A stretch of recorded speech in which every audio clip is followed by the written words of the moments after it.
Okay, today we would like to continue our topics. Our new topics is second law of thermodynamic. As we all know, we have finished our last topic, first law of thermodynamic. Okay, now we start. What is the second law of thermodynamic? Second law of thermodynamic is about a heat flow from hot area to a cold area. Okay, for example, if you have a can and you put it inside an ice, then the heat of the can, it is not about the ice cold the can, but the heat from the can is transferred into the ice to make the can becomes cooler. Okay. Second law of thermodynamic is about a transfer of an energy.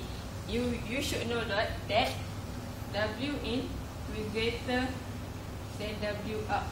This is because the heat will lost to the surrounding.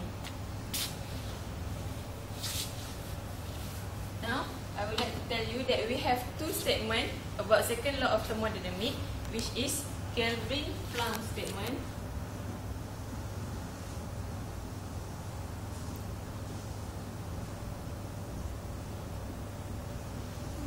and Clausius statement.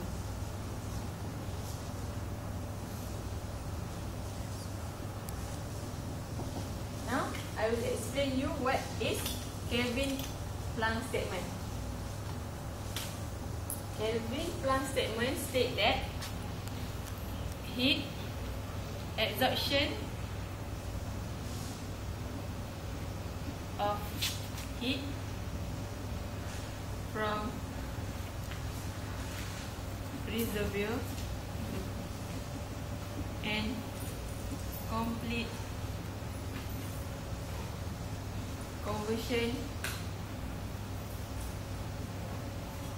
of heat into work. And he also state that the efficiency of this will never be 100%. Then Clausius statement that is no process is possible whose sole result is the transfer of heat from a colder object to the hotter object. Okay, this is a statement about second law of thermodynamic.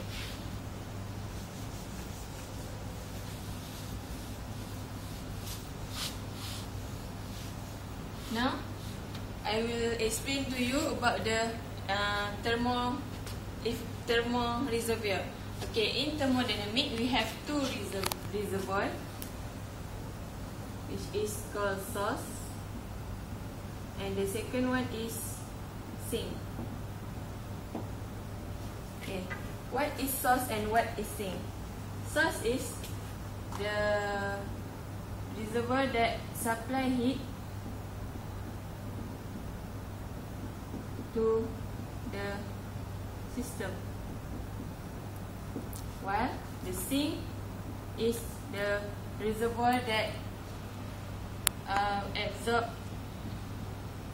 heat from the system.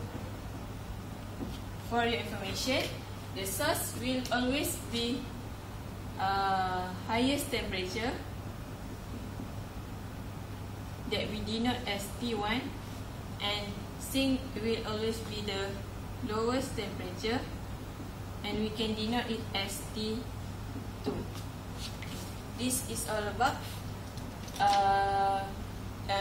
thermal reservoir. I will go to our application of thermodynamic, which is heat engine. As we all know, heat engine is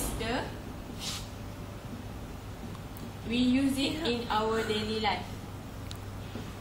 Okay, heat engine is developed based on the thermodynamic principle. The name is already show that it is the transfer heat because it is called heat engine. What is heat engine? Heat engine is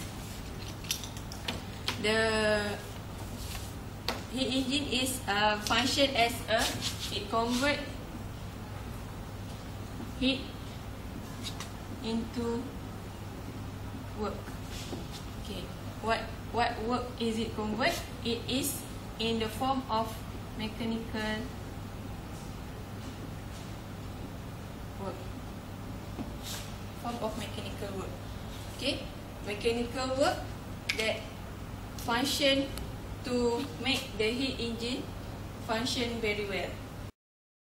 Now I will explain the basic component of heat engine. We have three basic components of heat engine. First one is working substance.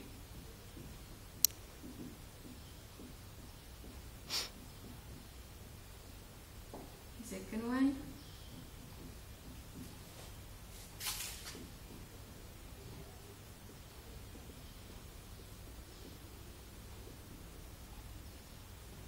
external reservoir at high temperature, and the last one is external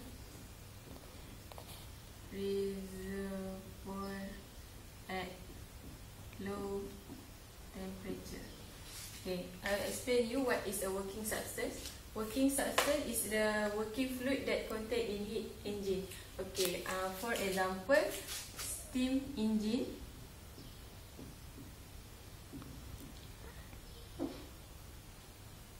The working substance in steam engine is steam. And what is an external reservoir at high temperature is source. That I explained you before what is source.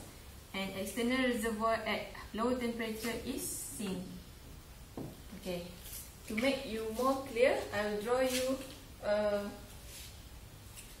a component of heat engine as schematic diagram.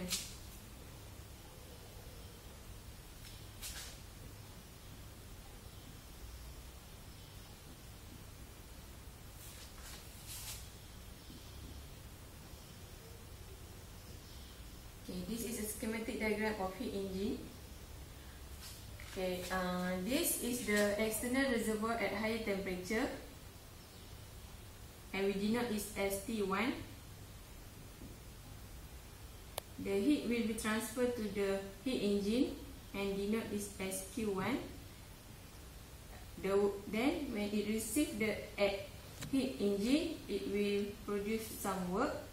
And the remaining heat will be transferred to the sink and denote as T2 with low temperature. And we denote as this as a Q2.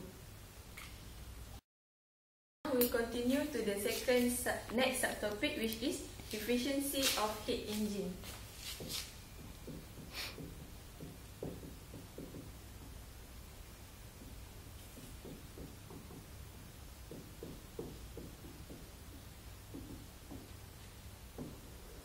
Okay, did you know what is efficiency of heat engine? Okay, let me explain you. Efficiency of heat engine is we are going to calculate how efficient is the heat engine. That means we need to have a formula, right? Okay, efficiency of heat engine indicate how much useful work is output for a given amount of heat energy input. This mean how much useful work is for the heat engine. Okay, we have a formula for calculate the efficiency of heat engine, which is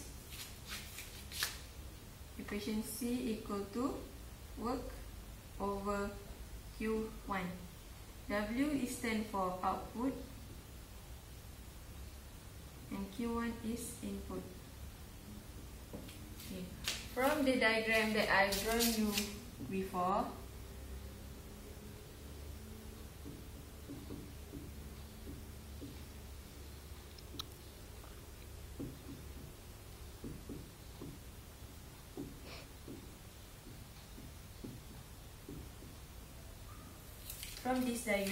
we can have a formula of Q1 equal to W plus Q2. Okay. From this formula, we can simplify as W equal to Q1 minus Q2. Okay. To make this is more simplify this value of W will be substitute in this, and you will get eta equal to Q1 minus Q2 over Q1. You have to simplify this one. Q1 over Q1 equal to 1 minus Q2 over Q2. Q2 over Q1 is mean Q2 over Q1. This is the final formula of efficiency of heat engine. Okay, you need to know what is Q1 and what is W. W is heat input in a cycle, and Q is heat input in a cycle, and W is a work done in a cycle. Okay. In this efficiency, the most important is the equation of efficiency, because you have to calculate the efficiency if the question asks you to calculate. Okay, now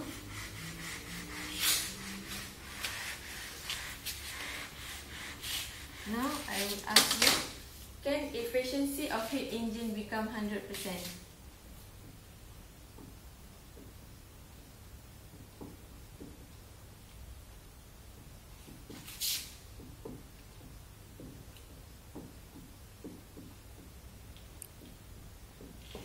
Okay, as I explained before, Planck's statement state that efficiency of heat engines will never be 100%, because if you want heat engine to be 100%,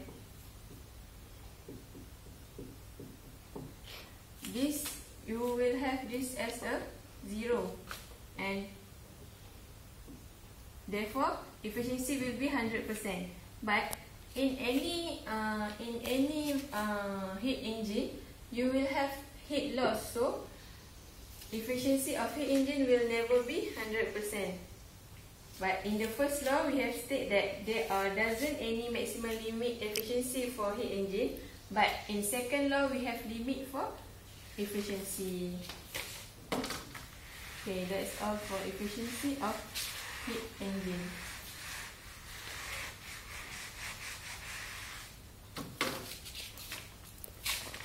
Now, I would like to continue our class with refrigerator.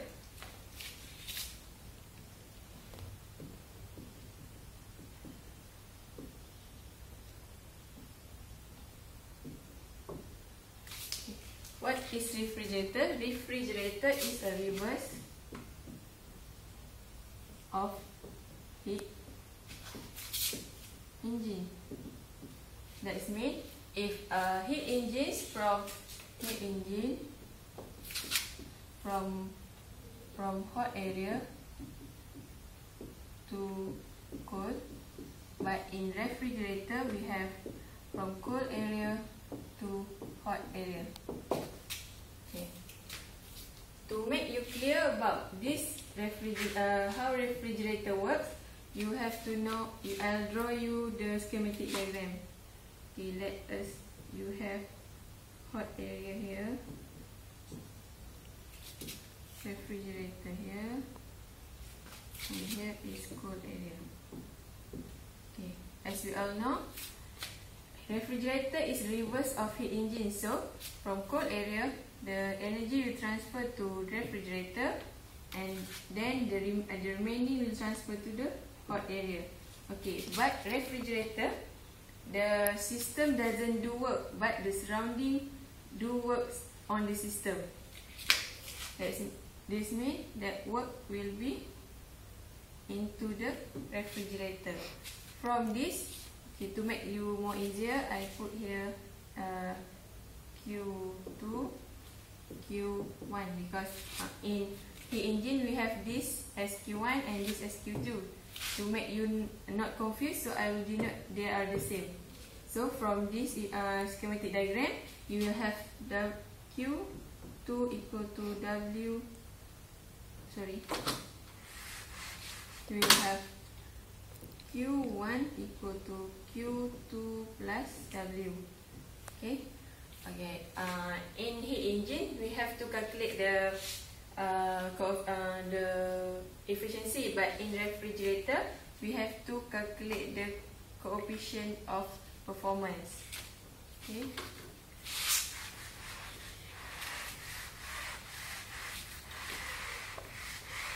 Now, I will teach you how to calculate the coefficient of performance.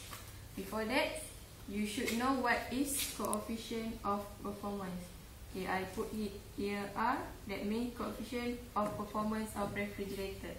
Okay, coefficient of performance, COP, is to tell you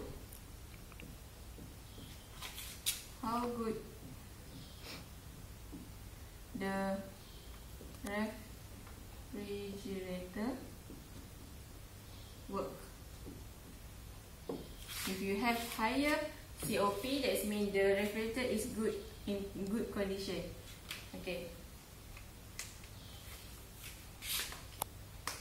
I'll show you the formula how to calculate the COP.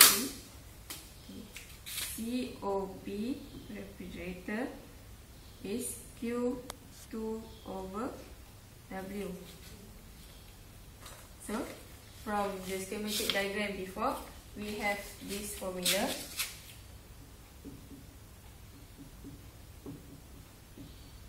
So we have simply to make W as the main, then you have Q1 minus Q2. This W will substitute in this W, so we have Q2 over Q1 minus Q2.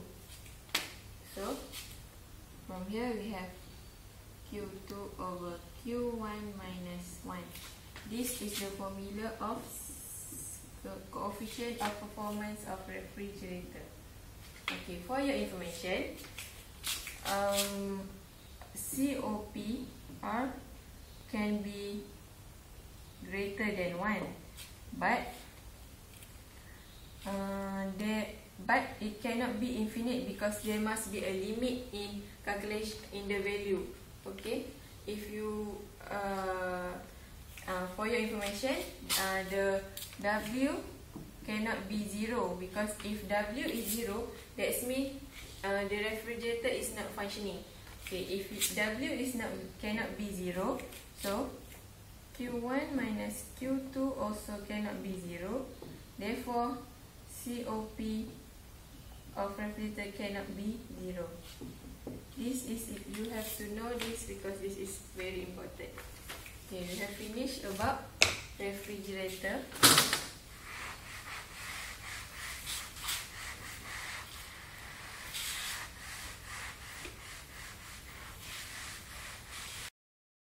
Now we'll continue to reversible and irreversible subtopic.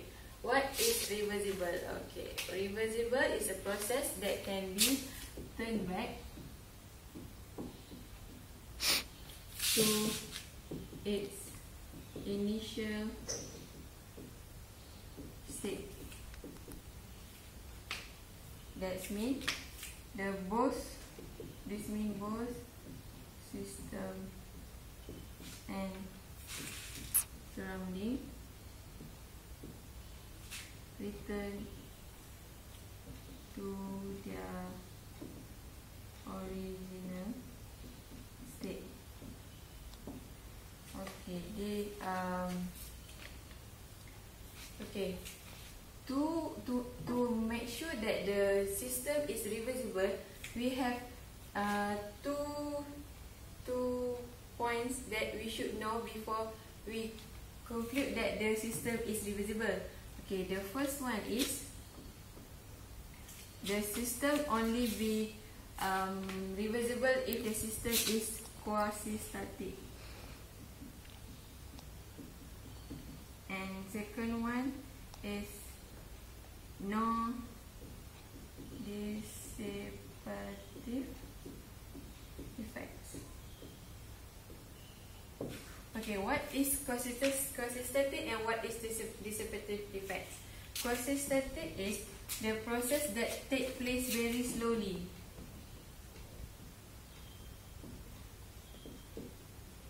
That means throughout the process, the system and the surrounding is in equilibrium, and no dissipative effects is that means loss due to friction.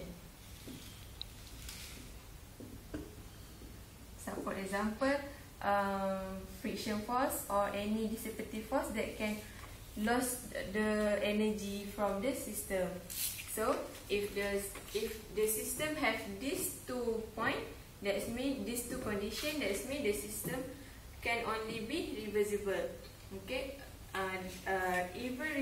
irreversible is contradicts from reversible. That means there are no dissipative and no quasi-static. Then the process is irreversible. Okay, that is all about reversible and irreversible. Okay.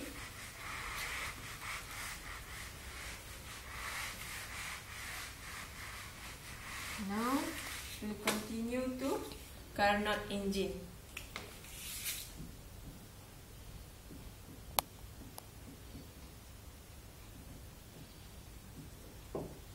Carnot engine. What is Carnot engine? Carnot engine is a reversible engine.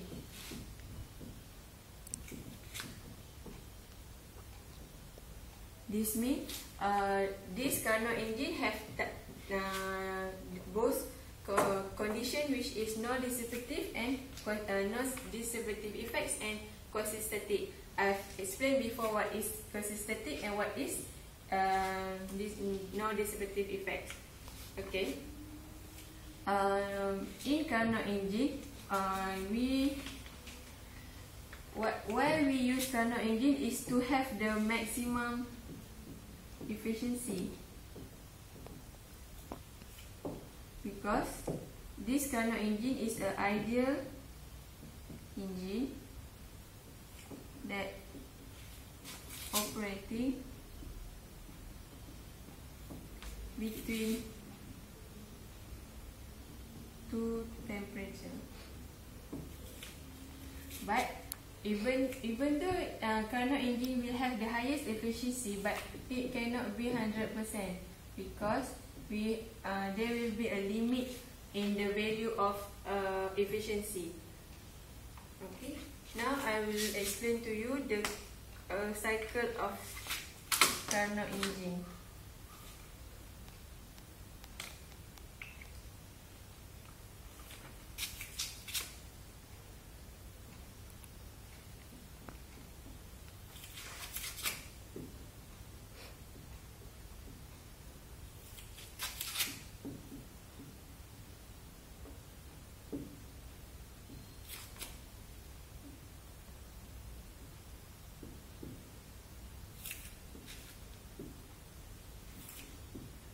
Cycle of Carnot engine is reversible. So the Carnot engine should be reversible because it should no dissipative, no loss to due energy to reduce efficiency. So this is important because it will have the maximum efficiency and no heat loss to surrounding. Okay. Okay. Firstly, heat absorption to we have 4 steps in Carnot engine. Firstly, heat is absorbed to the engine. Then heat will release to the coal, and heat we have we have isothermal expansion. Second one, adiabatic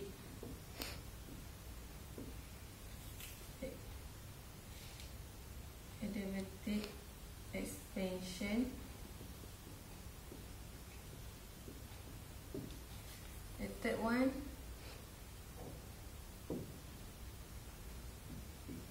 isothermal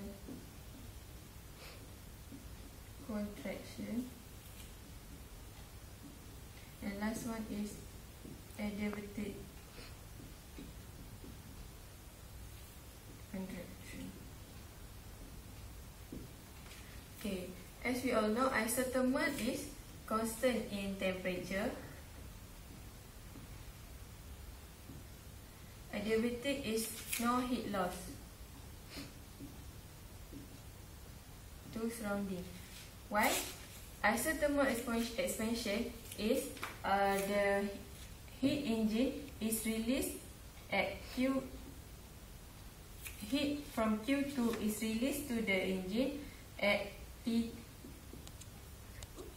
Q1 is released at T1, while adiabatic is no heat loss.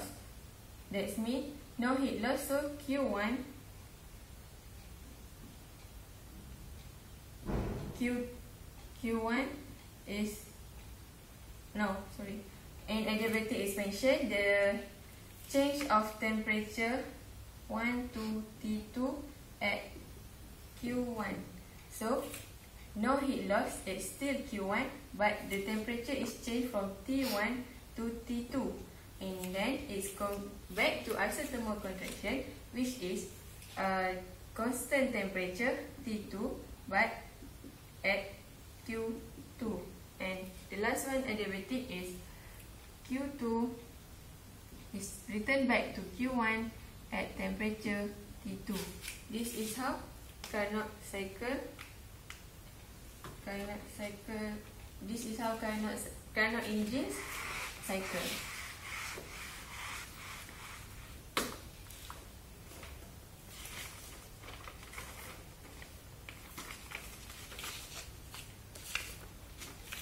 Okay, we also need to calculate what is Carnot, to plot a graph for Carnot cycle.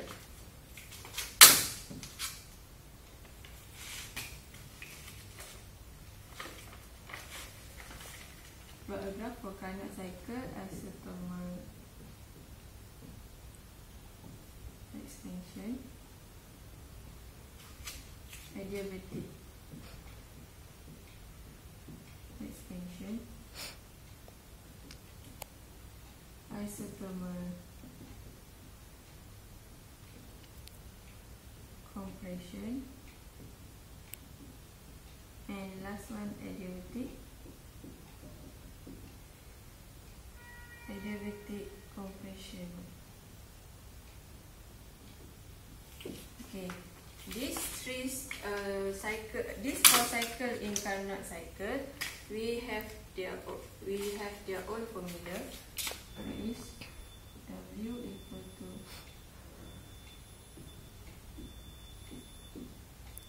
P1, W2 equal to R over mu minus P1 minus P2. This is W3 mu RT on P3 over V4, and last one, W4 equal to R over mu minus 1 over P1 minus P2. Okay, in these two cycles, work done by gas, and these two cycles is heat release, work done by gas but heat release. Okay. The total work in the Carnot cycle, we have W equal to W total equal to W1 plus W2 minus W3 minus W4. Why we have minus W3 and minus W4? Because it is heat release, so we should put it as negative W. So from this, you have to total up all this, and you will have the efficiency of Carnot cycle equal to W over Q1. How to get this W? You have to total up this W total over Q1. Okay, that means this is, we will have the 1 minus T2 over T1. After you summarize this equation, you have T1 minus T2 over T1. This is the maximum efficiency of T1 and at T1 and T2. Okay. Now I'll show you how to plot the graph. Okay. How to plot the graph of Carnot cycle. Okay, we have this is our familiar graph, which is a PV diagram. Okay, in Carnot cycle we have two process, which is adiabatic and isothermal. Okay, we know that isothermal PV diagram is this one, and